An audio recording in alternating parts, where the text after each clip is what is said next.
Hello, everybody, and welcome back to the SAC Podcast for the final time. I am Ray's, joined here by the one, the only, the Skepidillions, and we got some stuff to talk about today. So let's. But first, how are you doing? What's going on? Oh, what's going on? I'm nervous. You would think that I would be used to this by now, but I'm not. I'm still nervous, especially for this one in particular because this is it. This is the end of SAC season 8. Finals was a week and a half ago, 2 weeks ago. No, it was the 8th. It was 20 days ago. Mm-hmm. It's so long ago, and this is really the Mm-hmm. first time that you and I have had a chance to sit down and talk about everything that happened, but also that we get to put it to rest. Mm-hmm. Yeah. So putting it to rest, we're gonna elaborate on that a bit later. I feel. But Mm-hmm. first, we should give recognition where it's due, look back at the finals, and give everyone their time in the spotlight. So, The first thing I want to say actually about that isn't just about finals; it's about the season as a whole. Um, us TOs are used to getting a lot in help desk or the feedback channels or Twitter. But really, for me, looking back at the feedback channel, looking back at help desk, and really trying to understand where we go from here. My biggest takeaway was just how respectful everyone was, from help desk to feedback to Twitter. There was never really a moment where I felt disrespected as a TO. And that's rare. um, and I feel very blessed that the SAC community, especially being this up and coming mid-level section of competitors, right? That they show who they are, not just with their words, their tweets, their squid bags, their comps, right? They really are showing who they are with their actions, and I can't stress enough how loved and appreciated I feel over the course of season 8, and I'm sure Tama feels the same way. I'm sure Toby feels the same way, because really we got very lucky with a fabulous group of people, especially our finalists and how they treated each other. That I don't we give each other a lot, but I can't it is impossible to overstate how amazing this group of people were. mhm. Yeah. I don't know how to follow that up. I didn't bring my Sorry. sappy speech, so I, I guess I'll apologize to chat for not having some more heartfelt words. Yeah. Um, but yeah, this season of SAC was a good one. I think Yeah. it definitely was a good one. Um, so let's reflect back on it. Yeah. Let's look back specifically at finals. Mhm. So the final reckoning won SAC season 8. Hats off to them. Then Cheesecake Lover, aka Captain Happy Crew, got second. Unlimited Woomy United got third, and then Velocity got fourth. Mhm. So It's everyone, Oh, sorry, go ahead, no, Race. go ahead. I Oh, insist. goodness gracious. Um, so Captain Happy Crew got first in qualifier 2, if I'm recalling correctly off my head. Unlimited Woomy United was a wild card placement. Velocity got second in qualifier 1. So we're still the variable there is actually Unlimited Woomy United because of their wild card slot in. The Final Reckoning though is a team that you and I have talked about pretty extensively on. They got first place in qualifier 1. Qualifier 1 had its issues. We've talked about it before. Between seeding, between Ludi divisions coming out the next day, or actually it was that night. So for the Final Reckoning to go from winning Qualifier 1, they didn't get Div 1, by the way. I think they got like Div 2 or Div 3. And then to maintain their competitive edge over the course of 3 months, while not playing any more SACs, because they only played Qualifier 1, and then to just bring their feet back to the table and win finals, just phenomenal job. Yeah. They were your pick for winning finals, too. Yep. I said I think they're going to do it. Because, like I said then, and like I've said a bunch about the Final Reckoning, I think playing aggressively is the best way to play the game. So I am very happy that they actually managed to close it out. Yeah. Let's take a look at the bracket and what were the surprises here. Get Your Money Up did drop, so they were not here for finals. Teams that got bumped up, Persistence. Persistence was the Cinderella of SAC Finals. We did a little bit of cooking in terms of the streamed matches, and I don't think we'll do this again, but we did cook. Where on Twitter polls voted for the team that would be streamed first. That team that was picked by a large margin was Velocity. Looking at the bracket, I was like, ooh, do I really want to embarrass Persistence like this? Like, is this really, would this be good for them? And then Persistence took that set to a game 5. It's just in phenomenal and unbelievable fashion. And then had a amazing losers run, 2-1 over Birthday Brigade, 2-0 over Half-Life, and it really looked like they could go the distance when they rematched Velocity again, taking that to a game 3. So teams that absolutely blew my mind during finals, Persistence, hands down. Yeah, and what I'll say too is day of during the tournament, I was watching one of the players on Persistence stream and was actively updating everyone else in the staff server. Like, wait, they can actually do this, because it's one of those things. I think everyone's kind of a sucker for an underdog story, but then having the team who just barely scraped through, like the stars are starting to align. Because salty runbacks are really hard to win for the team who won the first time, in my opinion. Yeah. So Persistence coming in losers, if they won that match, I think everyone would have absolutely gone ballistic. You've seen Stormy's tweets. Those would have been crazy. Like, man, yeah, I agree. Just what a phenomenal run. In terms of teams that surprised us by going 0-2, my beloved Eggshells, I know that they weren't feeling so hot about that. Wait, Eggshells, they had a bye because they won qualifier 4, went down 0-3 to Velocity, and then 0-2 to La La La La. Rest in peace, Eggshells. May your cookies run. Is that a baking joke? I don't understand. They love Cookie Run, and they love when I mention. They love Cookie sorry. Run. Christmas baking cookies. Yeah, that's.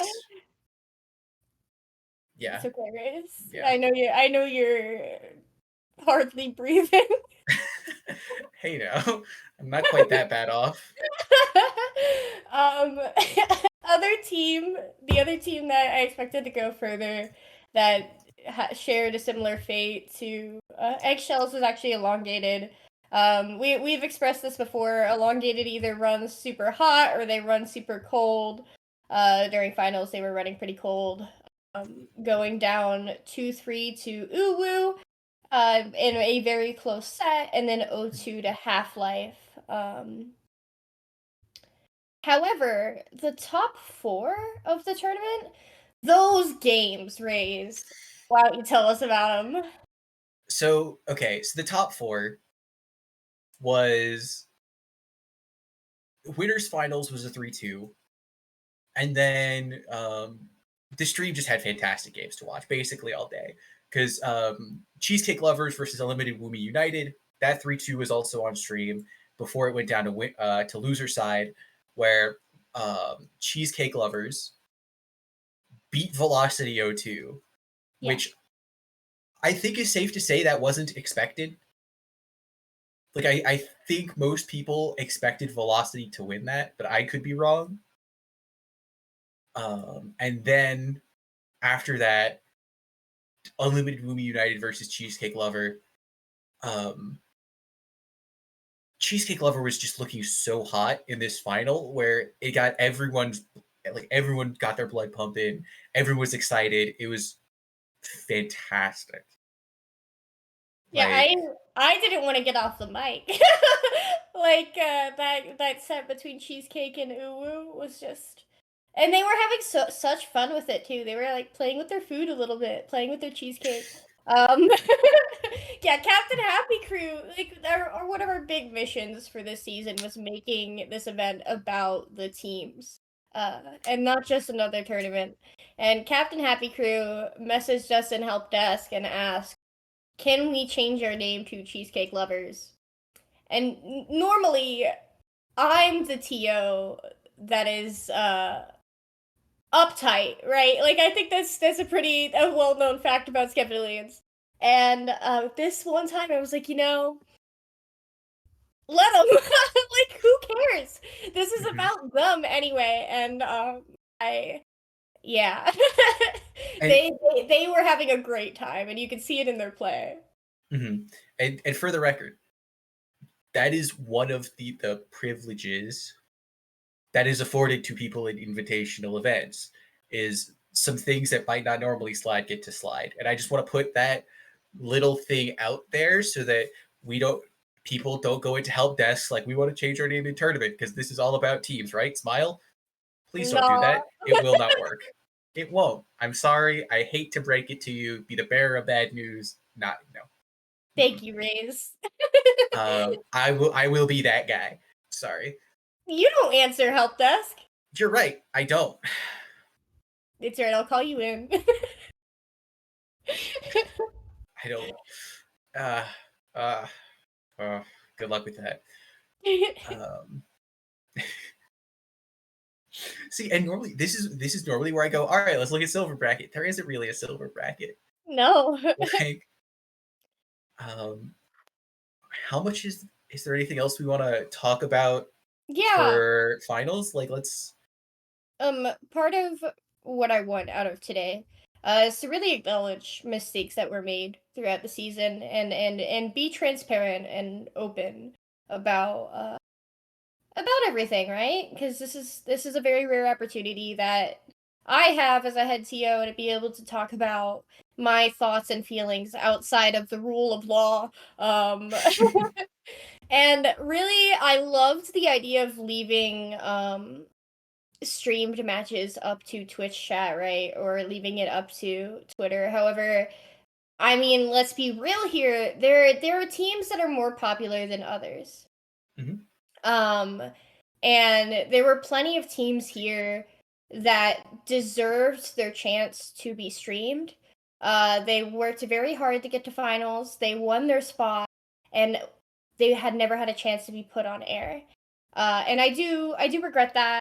There were teams that I personally wanted to see that I didn't get to see because, okay, well, we're removing TO bias, right? Leaving it up to Twitter.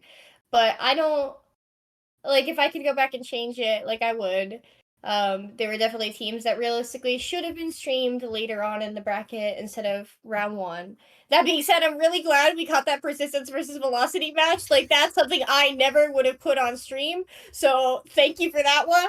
The rest should have been left up to us. If I could change that, I would. Yeah.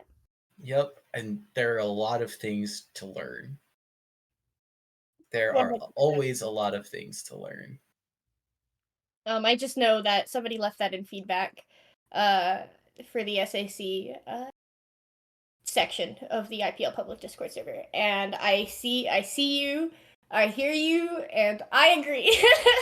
So yeah, that's it. That's another thing. People have been so respectful in their feedback. Like, it newsflash, that works. Like, It definitely works better.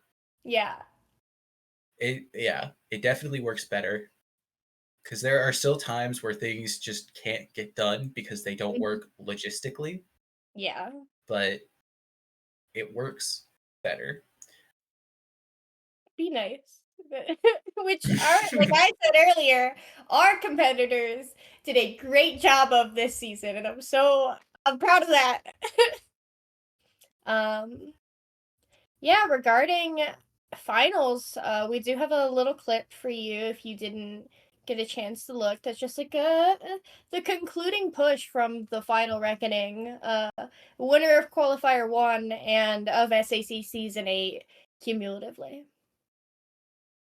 How you take this retake if you are gonna be on Cheesecake Lovers. Unfortunately, the 2 down, Saf, that's not what you want to see. Yeah, okay, but Risu just camping underneath that ledge was absolutely huge because they forced them into getting 2 down, and they are going to actually force them again to be pushed up, especially with that killer Wail. A lot of chip to be had. They are fully taking over this drop zone for the Cheesecake Lovers here. Final Reckoning is in such a good position right now. Captain Happy trying to come in and chase Risu out, which is exactly what you want to do. You don't want to let Risu get too comfortable there, but only 10 units left here. I mean, Cheesecake Lovers has to get some paint down on the ground, but they don't have enough space to do it. Toma, Final Reckoning! The choice that they made was absolutely perfect, and here it goes. Your SAC 8 qualifiers are the Final Reckoning! Gosh, that was incredible there, and just the choices that the Final Reckoning made there were absolutely.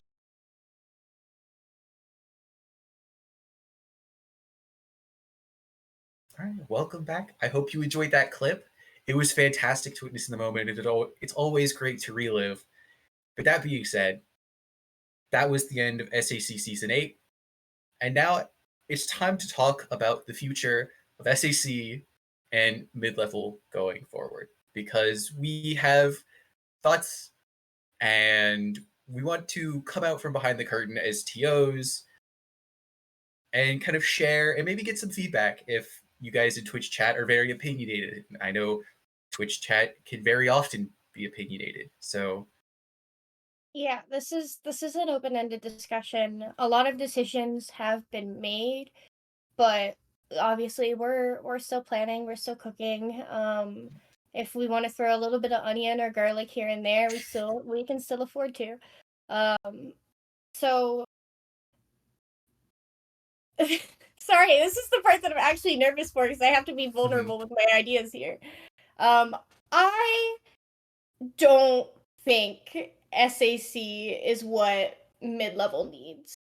And I'm gonna, I know I could talk for hours about this, but I am going to try and be brief. SAC, in my opinion, its most successful attribute is that it has a perceived skill floor. Low level doesn't sign up for SAC. Not really. If they do, they're alpha bracket, you know. But really, there's an understanding about SAC that it is for mid-level competitors. But SAC has many weaknesses. Primarily being that it is one of IPL's only events to not have a consistent schedule. If we look at IPL's other events, low ink is for low level. If you're mid level, you can't play it, right? Proving Grounds, if you're mid level, you're probably going out round 1 or 2. That event's not for you. It's for upper level. It's for high level. That's why it's single elimination, right? You're not getting practice out of Proving Grounds. SOS, in my opinion, is best for people on the cusp of mid-level, yeah, but it's not the quality of practice that you're going to get in SOS. Hi, I'm the head TO of SOS. I love SOS. But it's not for mid-level, at least the upper portions of mid-level.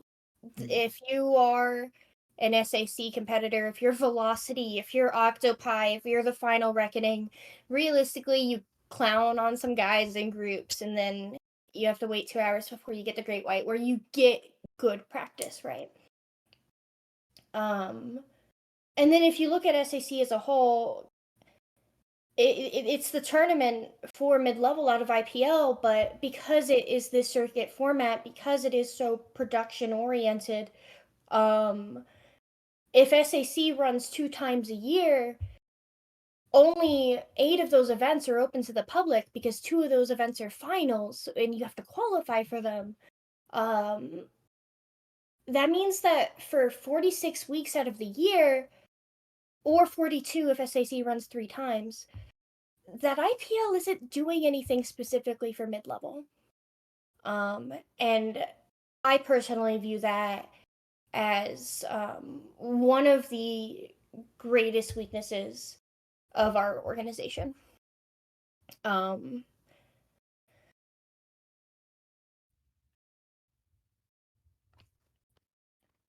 So moving forward, there's really not a way to keep SAC as SAC while becoming more consistent. It'll still be around, but for weekend one-offs. And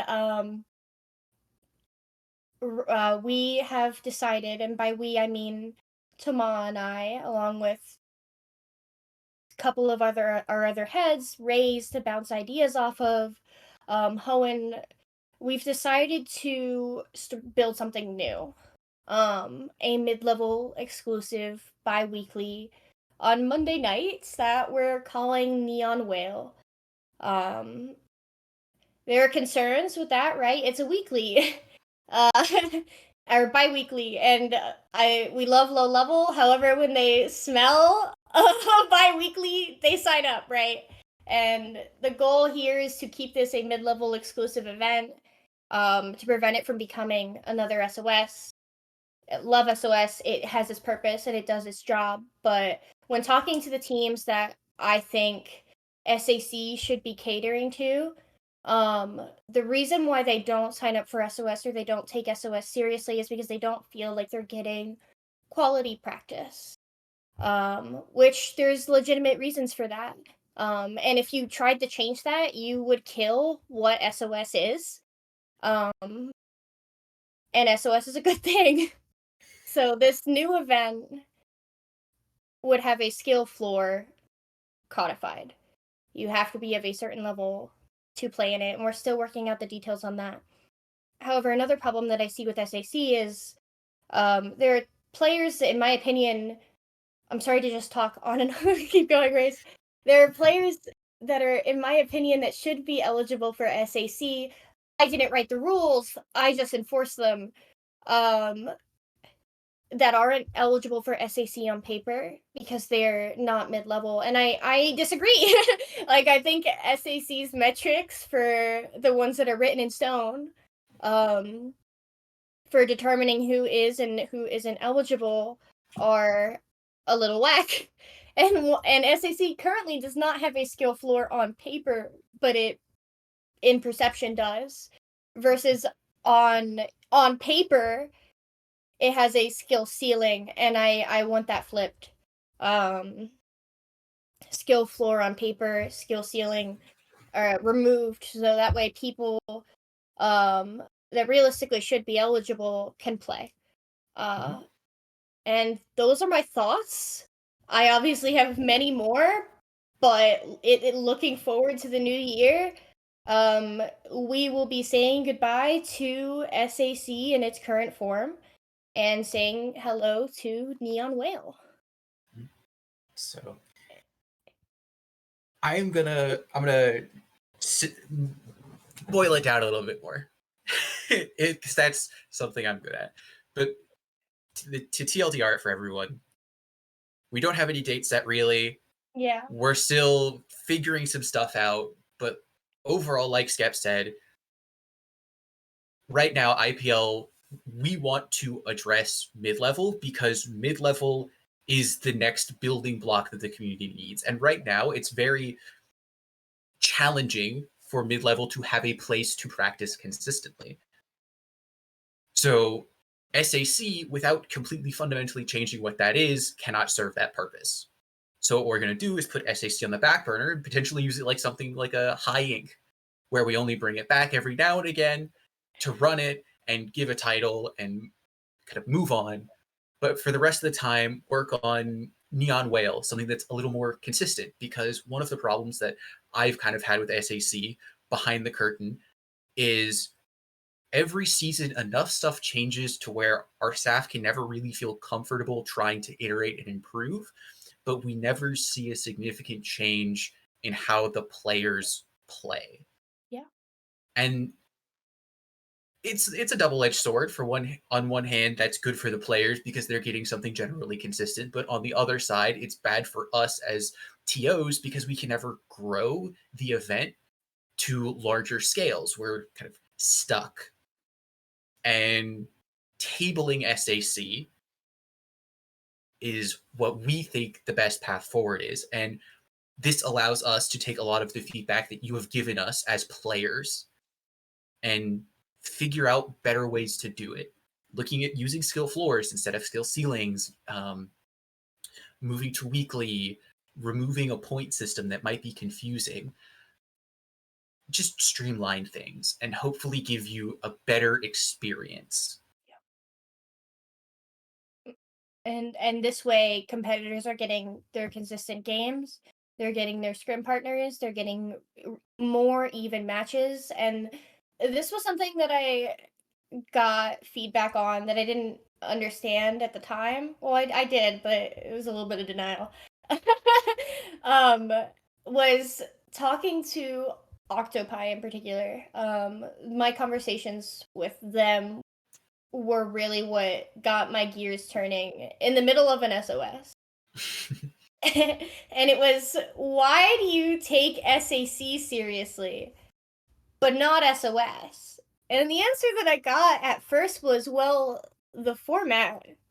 And I was like, my dudes, it's copy-paste the exact same format. And for them, the difference upon further discussion was that with SAC, they're getting consistently greater quality matches. And so bringing that to a consistent bi-weekly format is the goal. And I'm excited and also nervous and terrified. Because, you know, it's on a personal level, SOS is something I was trusted with. SAC is something I was trusted with. And Neon Wail is something that Thomas and I are bringing into the scene. That is our little baby. And that terrifies me on a personal level. But I'm so excited because I do think that this is something that mid-level just needs. Like, we just need this. Yeah. Yeah. So, and again, for the people in Twitch chat, this is an invitation to go to SAC feedback or here in Twitch chat and give us thoughts.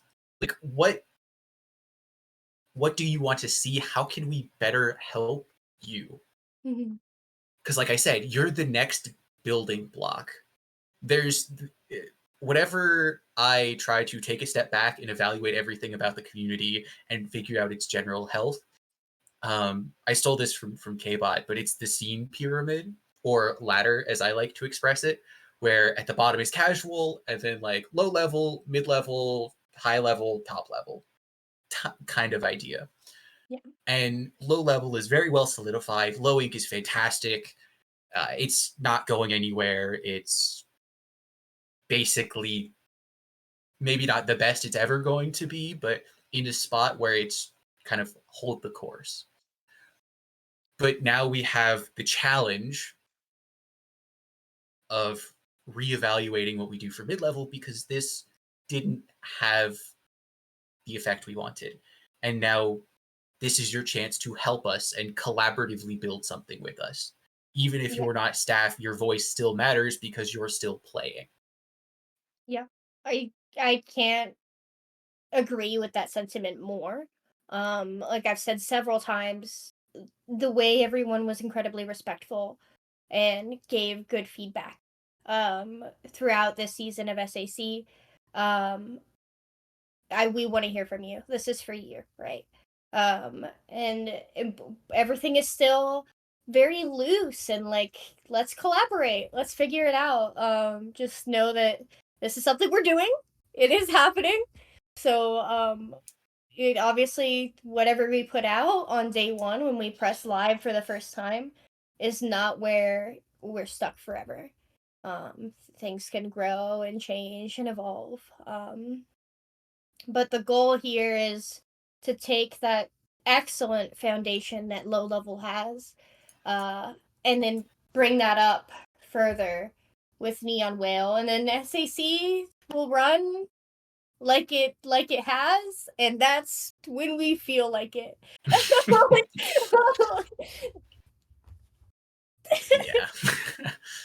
Yeah. Yeah. So how does that feel? Getting that off your chest and out into the world. Terrifying. Yeah. Yeah, this is oh man. This is something that I have been thinking non-stop about for like what, 2 months? Maybe 3? Yeah. Yeah. Because I think we had the conversation about like, okay, SAC has to change. I think we had that right after qualifier too. I think you're right. Yeah. Yeah. And it really was like staffing SOS. Why is Octopi playing in 4 separate pickups? Like, what's going on here? And like that moment, I got Hoenn on the line that night. I got Tama on the line right then and there. Like, it's like, this is what I'm seeing. This is what's going on. This is how we fix it. This is why it's a problem. Like, and then just the number I couldn't get out of my head was 46 out of 52. Like, 46 weeks out of 52 of the year, nothing for mid-level out of IPL. Like, for the mid-level rock, right? I knew that like, for once being in the position to do something about it. like this is happening. It feels good to talk about it, and that we've dropped a couple of little hints here and there. Tama like called Risu's Whales in finals because Risu was playing 52. It was like Risu's Neon Whales. I was like, yeah, we're talking about it. Just publicly flirting with the concept of it, right? We're in the process of working with production to get logos and graphics, and like, it's crazy. Yeah. Anyway, I'm excited. I feel like my firstborn is about to go to kindergarten. Well, and see, the funny thing about saying something like that is it's not even really past the idea stage yet. Yeah. Like, this is something that IPL wants to better serve mid-level. We have the name, but now, like, we're still very much in the everything can change. Right now, it's a nebulous form, like a cloud. Yeah. And there's a very good possibility that it changes between now and like Absolutely. February or whenever we decide to announce it. Also, February was a date I pulled out of air. Do not get excited for anything in February. Like, it is still very nebulous. Yes, we don't have any concrete timelines. Obviously, our our understaffed production team is working very hard. This is format is still in the air. There's still a lot of things in the air. The one condition I got from Rays for killing SAC was that we needed commentator cams. So Yes. confirmed that. We're doing that. Other than that, I do see COD in chat from the Final Reckoning. I hear you on being accommodating towards EU. Neon Wail won't really be able to do that. By definition of being a bi-weekly. However, SAC is not. We're not canceling SAC. It's going to run every now and then. So that will still be EU friendly. I do hear you in terms of being accommodating for EU. Unfortunately, that's not a promise I can make. Yeah. Because it's just time zones. Unfortunately, IPL is a North American based organization. Yeah. As much as we can try to accommodate everyone, we can't. We can't do it well. And that's one of the things is whatever we do, we want to try to do well. Yeah. And if we can figure out a way to accommodate EU, generally we'll try. Mm-hmm. However, right now that's not a priority, at least for Neon Wail. Yeah, for me, it's about meeting the needs of the bulk of mid-level first, and then we'll figure it out from there. Mm-hmm. And we can meet one need at a time. Right now, that's for me at least our Div 4.5 to Div 2 lovely individuals, Div 1 lovely individuals. Yeah. And because, again, the big primary goal is consistency so that staff can iterate and improve with the tournament, and then mid-level can iterate and improve with the tournament. Yeah. So you might not see it when it starts, and it might not even happen for however long, but the goal is for Neon Wail to stick around and change and be more easy to adapt, right, for its general goal. And that's something that we didn't feel like we could do with SAC. So SAC now has its spot as its quarterly, semi-yearly, biannually, whatever the case may be, mid-level major. Yeah, but right now it's going to go on the back burner and it's going to simmer for a bit. And that's okay, because when we do hit it back with SAC, it'll mean something more. SAC, granted, we had the dates for SAC picked in August. And then we found out about the Ludi about the Ludi season 3 days before everyone else did, because one of our staff members is also on Ludi staff, got permission to tell us about the upcoming Ludi season, which sucked, because we had these dates lined up, everything was good, and then getting hit with acknowledging that when you run during the Ludi season, your signups are half of what they could be. Just because people are tired, they're busy, they're scrimming all the time, they're having to schedule their matches all across the world, right? But there was a tournament for this season of SAC that had 22 registrants. And that's not mid-level. That's not all of them. I know that's not all of them. So, man, we can just do better. That's really what it comes down to, is I want to help mid-level. Tamam wants to help mid-level.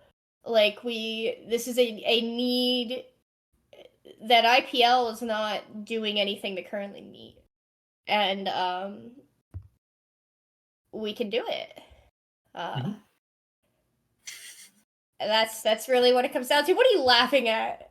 chat. Cod said probably will still end up staying up because why not? But yeah. Oh Lord. I'm And sorry.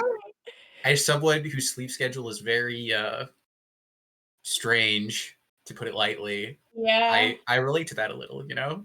I was up until 3 a.m. last night. So Rookie no. numbers.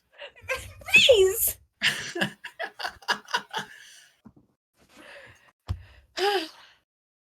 Yeah. You know, that's fair. That's fair.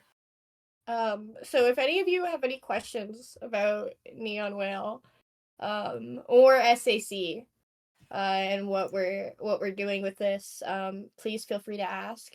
Yeah, or honestly, anything else, because we probably have an idea what's going on.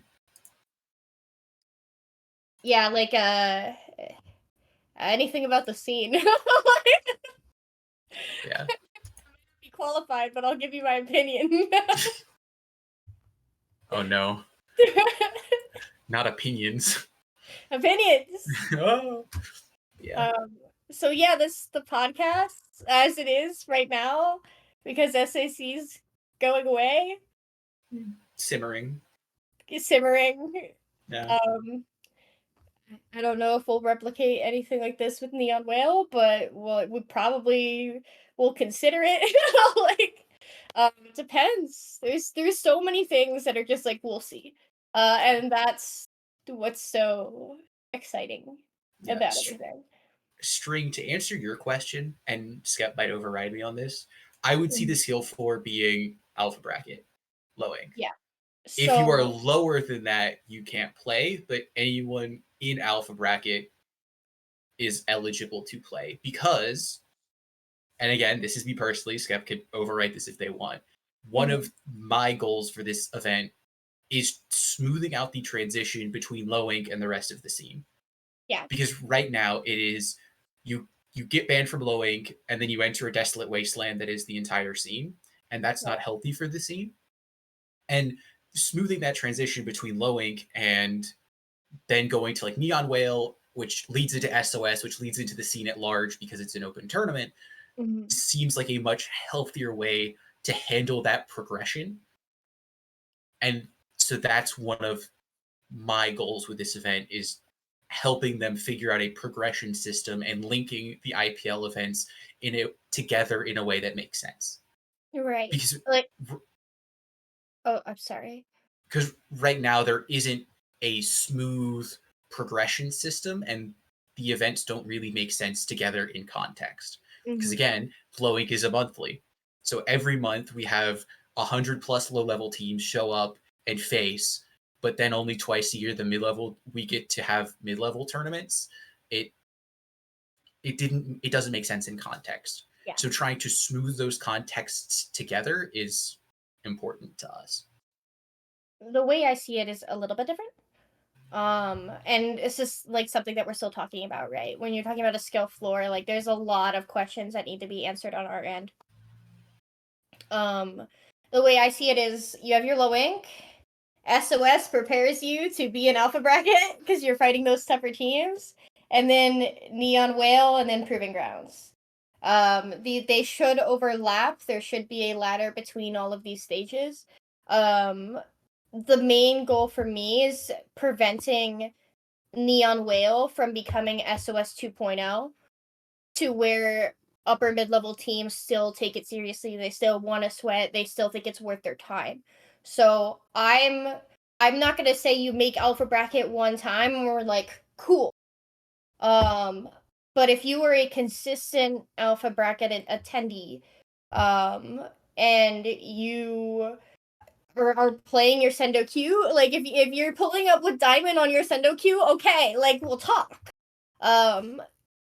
It'll be a multi-variable discussion on that lower end. You're Div 4, cool, you're in. Welcome aboard. But if you're on that cusp, there's going to be a lot of nuance there, and there's going to be a case-by-case situation, because we're trying to prevent SOS 2.0. And eligibility can and probably should change with time. Right. Like, because it's going to be, again, for the first couple of iterations, is finding out what is the best for the teams who need it the most. Right. Because again, right now, not super worried about low ink teams because low ink is really good at what it does. Mm-hmm. And on one hand, I personally want to smooth out that transition. But if the teams who are trying, who don't have low ink, are going, this still sucks for us. Ultimately, at the end of the day, I personally would lean towards trying to meet their needs more than the low ink teams. And like low ink does a fantastic job. That's why it's so infamous. That's why it's so successful. However, I know for a fact that there are teams that dodge open level events to maintain low ink eligibility. This is a known thing. I'm sorry. So like playing Neon Wail does not mean you are low ink banned. These are different verification teams. These are different staff teams. Low ink will make their own decisions regarding player eligibility.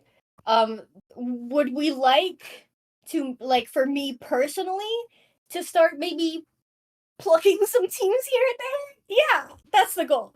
Because that's really what's going to allow mid-level to grow. However, we'll see. And yeah. And again, low ink are their own staff team who make their own decisions, who we haven't talked with at length about a discussion like this. Yeah. So different teams. They're gonna make their own decisions, and we're gonna figure it out and figure out how to work with them, because again, that's my goal, is smoothing the transition from low ink to whatever is next. Mm-hmm. And I have a slightly different view on everything compared to Skep and Toma, probably. Toma. Yeah. So it's figuring stuff out. But that was a very long-winded explanation for a question that probably didn't need it. But well, no, I think that's the most important question. And that is the question with the most nuance. And we tend to be scared of nuance in this scene, but like, it's complicated. And we don't really have defined answers for you yet. The way I personally see it going is if you are low ink eligible, you will fill out an application with some results from your team, and we will look at it. And we're, just so you know, like, we're not going to be letting FT Win pull up. Like, we will, like SAC used to ban teams on a team-by-team basis instead of plus server, instead of division. And Raiz and I have talked about how we think that is the most healthy way to keep this a mid-level exclusive event, while also not letting Jackpot come in and roll everyone. Is ban them on a team-by-team basis, instead of these blanket caps that where people get caught in the crossfire. Right. And like there were definitely moments this season where I had to enforce rules where it was like, okay, we're letting this individual play because they qualified in qualifier 1, but we're not letting this player play because they didn't technically qualify and they're above the skill cap, even though these two players realistically are equal. So it's not fair. And the goal is fairness. And yeah, there's been a lot of considerations and a lot of thoughts. Eventually those thoughts will be turned into answer, or those thoughts will be turned into action and rules. Mm-hmm. Yeah. I think, again, wait on Twitch chat to catch up and figure out if there's anything else to talk about. But I don't have anything else on my agenda. Yeah. One more question, if you have it, Twitch chat. One more long-winded question. Yeah, maybe it's a yes or no question. Maybe it's just asking what our favorite color is, Raiz. You never know. Maybe it's actually a simple one, like where we got the name Neon Wail. Would that be a simple question? Yeah, I put together a vision board. Uh-huh. It took a couple days, and I wanted to call it something else, but then somebody told me that I couldn't because of things, and I was like, oh shit, excuse me, what do I call it? And this Neon Wail eventually stuck. Can JPEG read the rules behind a fake fire? You know, That would be pretty lit. Wait, I have a fireplace in my house. You know what? We'll see what we can do, but no promises. Yeah. that would be kind of funny. Would a Skeptilians be reading the rules acceptable? Because I'll have written them this time. All right. Well, Raze, 07, it's been an honor. 07. Thank you for your guidance this season and for what comes next. I really appreciate you and everything you did for SAC and have continued to do for SAC, and for quote being the translator for my crazy. And I really appreciate that, Raze. It has been a pleasure and an honor to come back onto the podcast this season and just, throw my 2 cents into some of these discussions. Because I don't do that very often, at least not in a public forum. So, but we'll drag you back somehow. Yeah. Good luck with that. Good luck with that. So I think we're gonna call it here, gamers. Thank you, Boing, for consistently streaming the podcast. We literally couldn't have done it without you. You're the GOAT. Thank you, and I hope one day that you get the respect and appreciation that you deserve, and I will give you 1/10 of it because you need 100 people to show you love. Everyone thank Boing. We love Boing. Thank you to everyone who played this season, who tuned in to watch, who tweeted about SAC, hopefully in a loving and affectionate manner. And we'll see you next year. Somehow, some way. Yeah. GG's. Stay fresh.